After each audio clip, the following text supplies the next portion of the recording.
Hi family, welcome back and thank you for being here. I'm a little bit of a mess right now, but I really wanted to get this video to you today because I'm super excited to talk about the fact that we're moving and everything's all packed up and the kids have literally had no toys for the last few weeks. When I first packed up all of the toys, I was really scared that the kids would be overwhelming and bored and have nothing to do. And I wanted to do it because I wanted to really see what it would be like. And now that we've done it, I actually don't think I'm gonna take the toys out when we move to our final destination. The beautiful things that have occurred have been less fighting, more creativity, they become more independent, and they seem way more engaged and satisfied with life. It's the craziest thing. I never thought the results would be this stark of a contrast, but it makes it also worth it. So what I want to do today is tell you some of the things that the girls have been doing so that if you decide to try to limit or reduce the amount of toys your kids have, you can have some ideas on how to make that more balanced and satisfying for them. Now, before we get into all that, I want to let you guys know this is not about taking childhood or fun or playtime away from them. In fact, they're way more creative. They have lots more fun and they do play a lot, just not with toys or plastic, colorful, blinky items. So the first thing that I noticed when we took all the toys away were the kids were somewhat needy and bored. And that was something to sort of recalibrate and get over and inspire more ideas and thoughts on them and also encourage them to figure something out and do something to play. Some of the things that the girls really enjoyed doing around the house was getting a box of chalk and sitting outside and coloring on the driveway for hours, or taking out some bubbles and blowing those and chasing them around. Those are really simple things that are not toys, but still inspire them to get outside, be a little more creative, and enjoy moving their body a little bit more. They also began doing lots of art. We got them origami and cardstock, and they started following instructions, and we started doing origami together. Once they learned how to do some of their own, they wanted to decorate and fold it up. And then once the origami pieces were complete, they had toys or little animals and figures to be able to play with and interact with one another. This left out all the room for fighting and needing to have a specific toy or have it look a specific way. It was their own creation, and this really actually started way back with the fairy houses. If you watch one of the vlogs, they went to a community event where they made fairy houses out of nature and sticks and twigs, and they even made little wooden fairies, and they were super excited to play with those for like the whole week afterwards. And that's when it kind of dawned on me, maybe I can pack up all this stuff because I don't think kids really need toys.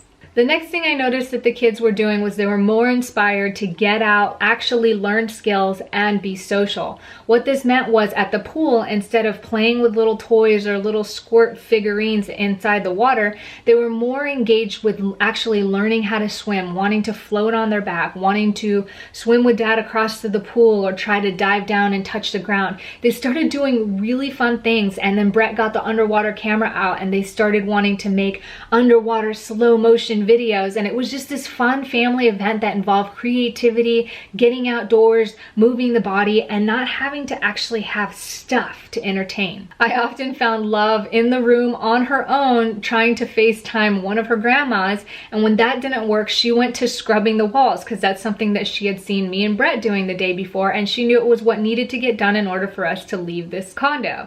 And I just thought that was the coolest thing because they don't have anything else better to do, so they just decide to help.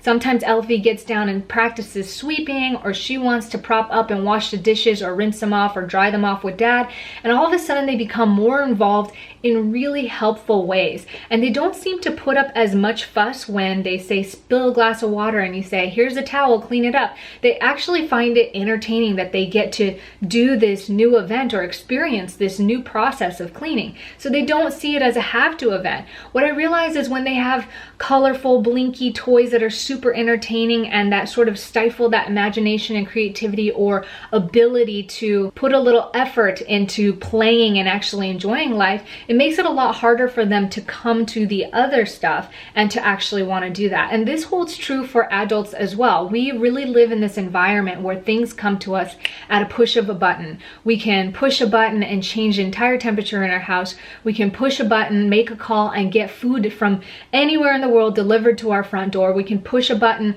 on our computer and easily be entertained, and have that entertainment even evoke emotion and a sense of well-being, sadness, fear, or identity. And that's why social media is so detrimental. And I don't just want to mention like the bad side, there's equally an opposite good sides. Like, I'm a firm believer that everything has its equal counterpart, but it is important to be careful, not just for our kids, but for ourselves as individuals, to make sure that we're not doing what I call click satisfaction. If you think about how easy it is to build a farm on Farmville, make money, make new friends, interact socially over the web, the biggest reason people make a big deal about this being unhealthy is because it's so effortless to do it in the palm of our hands that we find it stressful, hard, and sometimes not even worth it to do it in our own lives. So I find that it's really valuable, not just in my children's lives, but even in reflecting on myself. How many things do I pick up, click, or just have or need to have in front of me